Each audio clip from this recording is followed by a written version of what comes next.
សជ្ជៈទាំងនេះជួយអ្នកបន្សាបជាតិស្រវឹង1ទឹកជាតិអាល់កុលតែងតែធ្វើឲ្យអ្នកចង់បត់ជើងតូចញឹកញាប់និងធ្វើឲ្យរាងកាយបាត់បង់ជាតិទឹកហេតុនេះរឿងដ៏ចាំបាច់បំផុតគឺត្រូវបរិភោគទឹកឲ្យបានច្រើនបន្ទាប់ពីពិសាគ្រឿងស្រវឹងឬយល់ល្អបរិភោគទឹកឲ្យបានច្រើនមុនពេលពិសាគ្រឿងស្រវឹងក៏ជាការល្អដែរ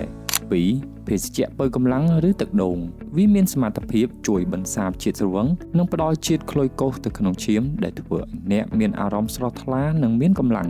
3តែខ្ញីឬតែជាអង្កាមការសិក្សាបានបង្ហាញថាភេសជ្ជៈទាំងពីរប្រភេទនេះផ្ដល់ផលប្រយោជន៍កាត់បន្ថយអាការៈវិលមុខចង់ក្អួតចង្អោរឬចុកឆ្អល់ក្នុងពោះផងដែរមិនត្រឹមតែសម្រាប់អ្នកចង់បន្សាបជាតិស្រវឹងតែវាក៏មានប្រសិទ្ធភាពសម្រាប់ស្ត្រីដែលចាញ់អំឡុងពេលមានផ្ទៃពោះ4ទឹកផ្លែឈើឧទាហរណ៍ទឹកផ្លែប៉ោមឬទឹកទំពាំងបាយជូរសារធាតុស្ករដែលមាននៅក្នុងទឹកផ្លែឈើទាំងនោះអាចជួយជំរុញថាមពលក្នុងរាងកាយរបស់អ្នកម្យ៉ាងទៀតទឹកផ្លែឈើគឺសម្បូរទៅដោយវីតាមីននិងសារធាតុទឹកដែលជួយបំពេញភាពខ្វះខាតនៅក្នុងរាងកាយជាពិសេសគឺសារធាតុទឹកដែលបានបាត់បង់